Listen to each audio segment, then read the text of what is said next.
Hey friends, how's it going? Craig Cullinane here. Thank you for joining me. This is the fifth in the series, the Awakening series that I've been offering. And today we have a very deadly serious topic. Very serious. Awakening play. Awakening play. You know, we are naturally playful creatures. We are naturally playful beings, playful animals, right?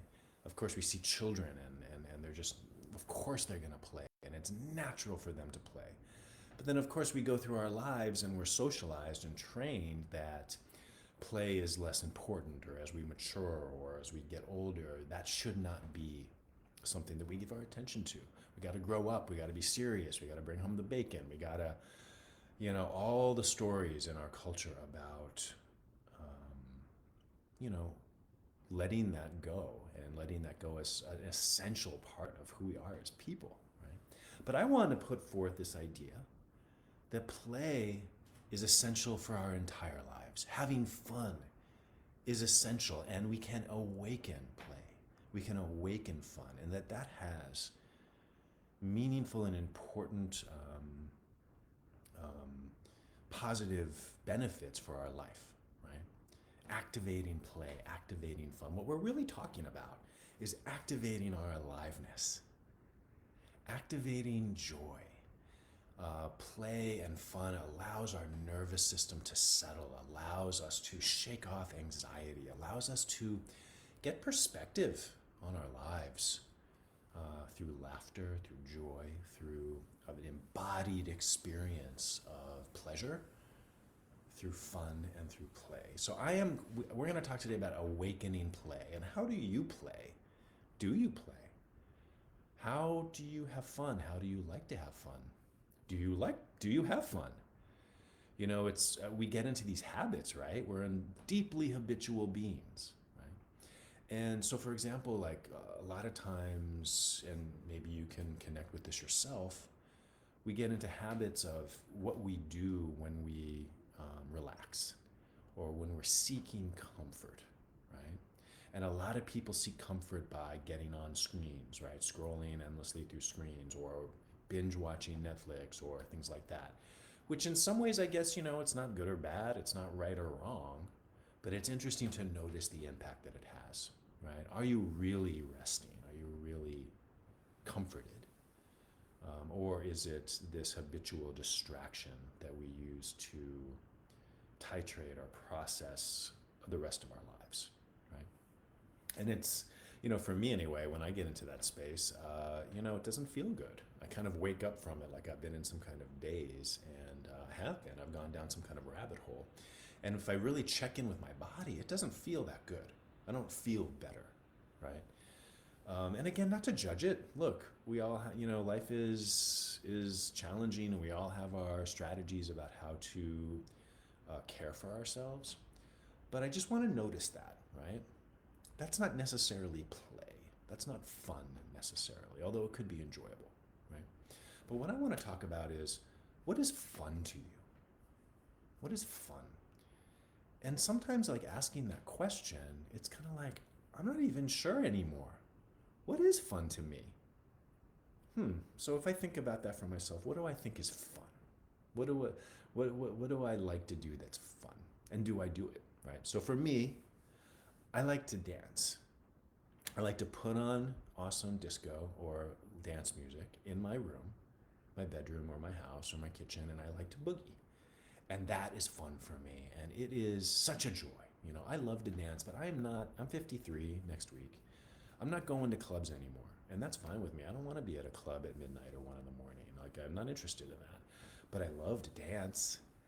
And, it would be nice if just finding places to dance. But if I can't go out and I can't find places to dance, I can dance in my house where I live. For me, that is fun.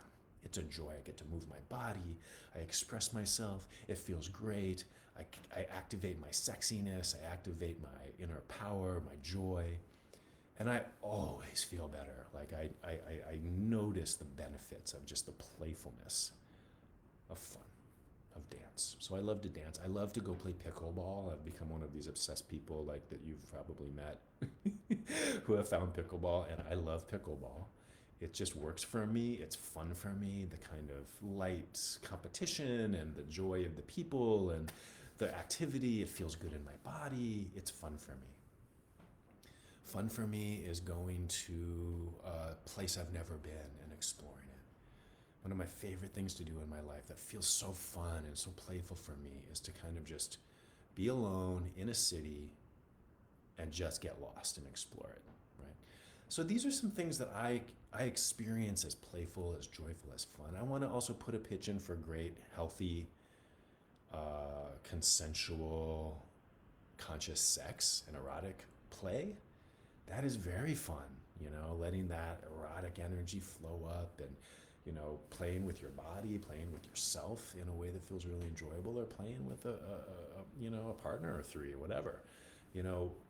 Letting yourself feel the playfulness and joy and fun of being an erotic being too is such a wonderful, playful, healing, activating experience. So let's take a breath. So what is fun for you? Maybe think of something. Think of something that's fun for you. Maybe it's hard to think of something that's fun. Think of the last time you did that activity and how you felt. Right? How do you like to play? How are you a playful being? There's something very wonderful and joyful about activating and awakening our playfulness.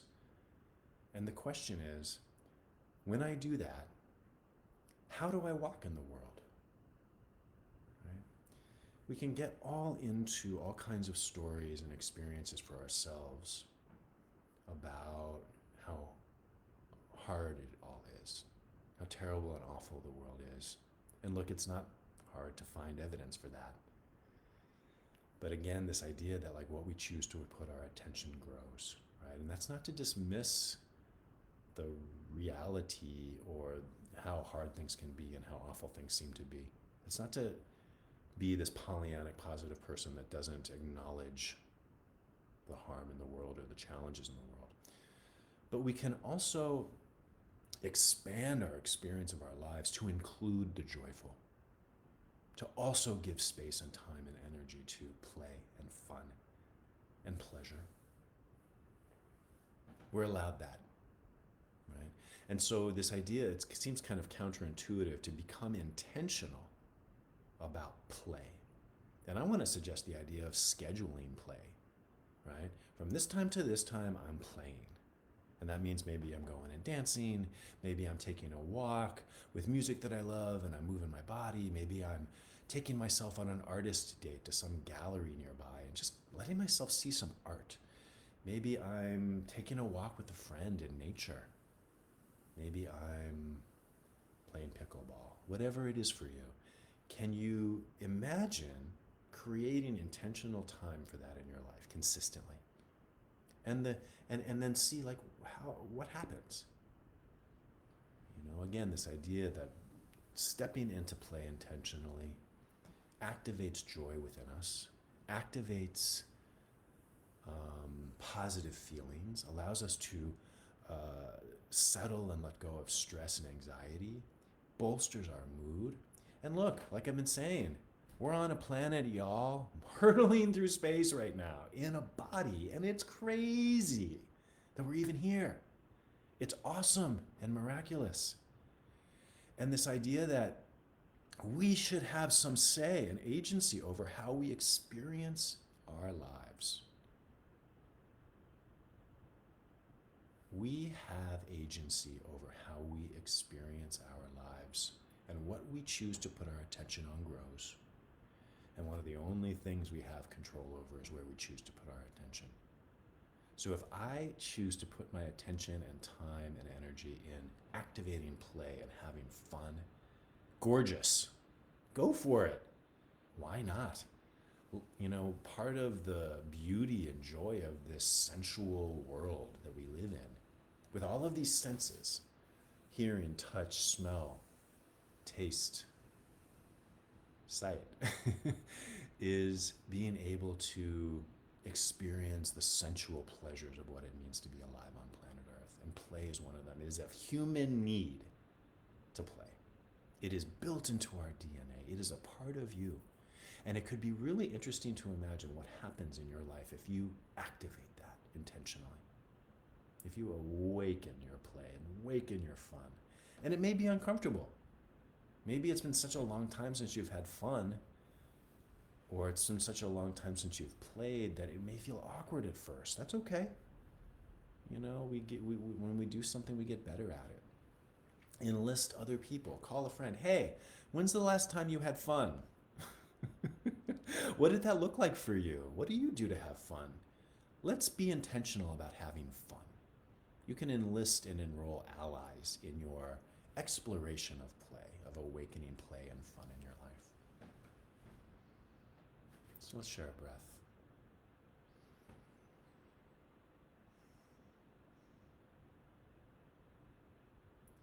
You know, spiritual teachers talk about what it means to awaken our natural child within. That beauty and innocence and playfulness of children. That is sacred. That is a part of our connection to the divine. And it is beautiful. And we have that. You have that. Can I let that beautiful, playful child within come out to play, to express, to engage with the world with joy? What a concept. And I believe it's not as far away as it may seem.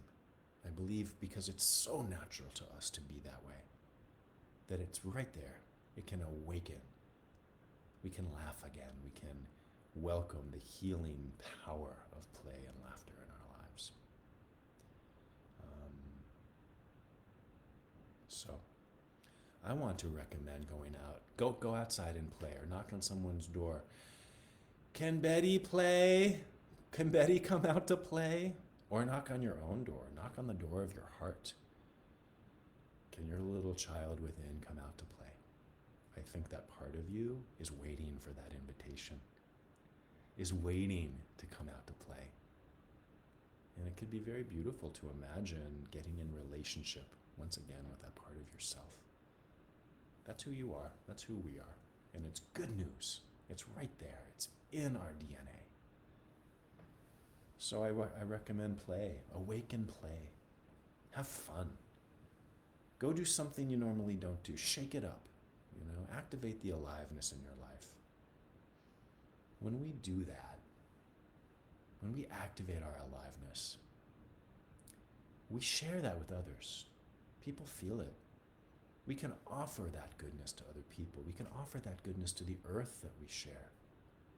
So much, I think, of the healing of the world has to do with activating our own vibration of joy. And we become these little human vibrating, joyful beings, and those energies impact others, our communities, and the earth that we share. And in that way, activating play, activating fun, can be a tonic, can be a medicine for the world, for all of the cruelty and violence and fear and pain in the collective field of this planet. Activating joy, activating play can be an internal awakening of that joy energy that may serve to heal this world. I think so. And it certainly is, with everything, an experiment to be curious about. Let's take a breath. So thank you for spending this time on Wednesday morning. The Awakening series number 5. Again, number 1 was Awakening the Sacred. Number 2 was Awakening Gratitude. Number 3 was Awakening Pleasure. Number 4 was Awakening Your Breath. And today, Awakening Play. Next week will be our final one of this series, and I will let you know soon what the topic of that Thank you so much. Go play. Go have fun. Activate your life. You deserve it. You deserve to feel good. Thank you so much, and go love the world.